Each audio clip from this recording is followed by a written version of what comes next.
हाँ, बकवास पर आपको खुशामदीद। महरूम ड्रामे की अगली किस्त में आप देखेंगे कि उमैर तो लगता है बिल्कुल ही अनपढ़ जाहिल है। इसे कोई कुछ बताएगा तो ही इसे समझ आती है। अब ज़फ़र साहब ने उमैर से कहा कि कभी तुमने अपनी माँ के ख़िलाफ़ कोई बात ऐसी देखी हो जिसे देखकर तुम्हें अपने बाप की बातों पर यकीन आया हो? कभी इन्हें किसी से बात करते बिना इजाज़त घर से निकलते देखा? कभी कोई ऐसी बात महसूस की अपनी माँ के बारे में जो तुम बचपन से सुनते आ रहे हो? अब यहाँ पर उमैर थोड़ा खटक जाता है। सारी ज़िंदगी अपनी माँ को डरे सहमे इस हवेली में मुलाज़मों की तरह काम करते देखा।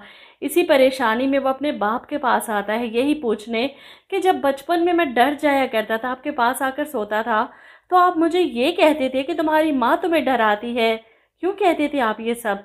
अब वो छोटा सा उमैर नहीं जिसे बहला फुसला कर मीर ज़ाहिद अपनी बातों में लगा लें, इसलिए कुछ समझ नहीं आता तो कहते हैं कि देखो उमैर, मुझे बहुत से लोगों पर शक था, इसलिए मैंने हमेशा तुम्हें तुम्हारी माँ से दूर रखा। लेकिन उमैर को अब इनके ये जवाब समझ में नहीं आ रहे। काश आपने दूर ना रखा होता तो आज ये सब।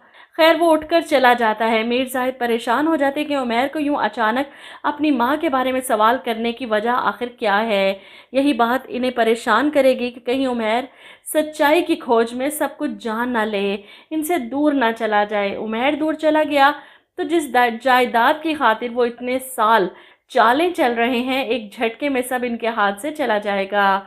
वो वाकई सड़क पर आ जाएंगे। उमैर को इसकी माँ से दूर रखना ज़रूरी है। इसके लिए इनका शैतानी दिमाग फिर से नई चालें चल रहा है। वहीं दूसरी तरफ उमैर ज़फ़र साहब की बातों के बाद गुस्से में ज़ाहिरा को फ़ोन करता है। क्या चाहती हो तुम मुझसे? आखिर कितने रूप हैं तुम्हारे?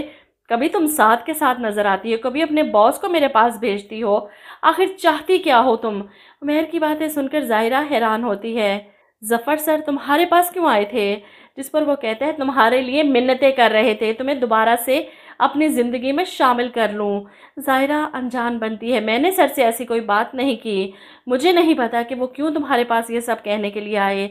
जिस पर उमैर को यकीन नहीं आता। मुझे यकीन है कि तुम दोनों मिले हुए हो। लगता है साथ से दिल भर गया है तुम्हारा। उसको भी धोखा दोगी ना अब? इतना सब कुछ सुनने के बाद ज़ाहिरा बड़े आराम से उमैर को समझाने की कोशिश करती है कि उमैर, ना मेरा पहले साथ से कोई रिश्ता था, ना ही अब है, और मुझे इंसल्ट महसूस होती है जब बार बार मुझे अपने किरदार की सफाइयाँ देनी पड़ती हैं। ये जो कुछ चल रहा है ज़ाहिरा और उमैर को एक करने के लिए ही हो रहा है। मैंने तो पहले ही कहा था कि ड्रामे की कहानी ही यही है कि उमैर को मासूम साबित कर दिया जाएगा कि इस बेचारे ने अपने बाप की बातों में आकर ये सब किया, और ज़ाहिरा इसे माफ़ करके एक बार फिर से इसे अपना लेगी। इसीलिए तो अब तक इनकी तलाक भी नहीं हुई। वहीं साथ बेचारा दीवारों से टक्करें मार रहा है, ज़ाहिरा को अपनाने के लिए मिन्नतें कर रहा है, कभी अपनी माँ की, कभी अब ज़ाहिरा की। अपनी माँ से कहता है कि आपने कभी मेरी कोई बात नहीं टाली, प्लीज़ ज़ाहिरा के घर जाएं, उससे बात करें, मैं उससे शादी करना चाहता हूँ, उसे नहीं खो सकता। और ख़ुद भी ज़ाहिरा के पास आता है बात करने, जिस पर ज़ाहिरा को भी गुस्सा आ जाता है। पहले ही उमैर की बातों से वो बहुत ज़्यादा हर्ट हुई थी, साथ को देखकर नाराज़ होती है। तुम यहाँ पर क्या लेने आई हो? इस पर साथ कहता है तुम मुझे इग्नोर क्यों कर रही हो? ज़ाहिरा जवाब देती है जो हालात इस वक्त चल रहे हैं, बेहतर यही है कि हम एक दूसरे को इग्नोर ही करें। जिस पर साथ कहता है कि हालात बदले भी तो जा सकते हैं अगर हम चाहें तो। लेकिन ज़ाहिरा इसे साफ इनकार कर देती है। बहुत कुछ बदल चुका है साथ, अब मज़ीद कुछ नहीं बदल सकता। ज़ाहिरा बहुत बड़ी बेवकूफ़ी कर रही है जो साद की मोहब्बत को ठुकरा रही है। उमैर जैसे मर्द, बल्कि शक्की मर्द से मोहब्बत इसकी ज़िंदगी की सबसे बड़ी गलती थी। दूसरी गलती वो साद की मोहब्बत को ठुकरा कर रही है। उमैर जैसे कमज़र्फ़ छोटी सोच के मर्दों को मोहब्बत की ज़रूरत नहीं होती, बस एक कान भरने वाला चाहिए, क्योंकि आंखों पर तो हमेशा इनके काली पट्टी होती है। इसलिए जो जहाँ लगाता है आंख बंद करके उसके पीछे चल पड़ते हैं। ज़ाहिरा पहुँचती है ऑफिस और ज़फ़र सर से बात करने इनके पास आती है कि आपको क्या ज़रूरत थी उमैर के पास जाने की और उसे ये सब कहने की। जिस पर ज़फ़र साहब कहते हैं मैं जानता हूँ तुम अभी भी उमैर के पास वापस जाना चाहती हो।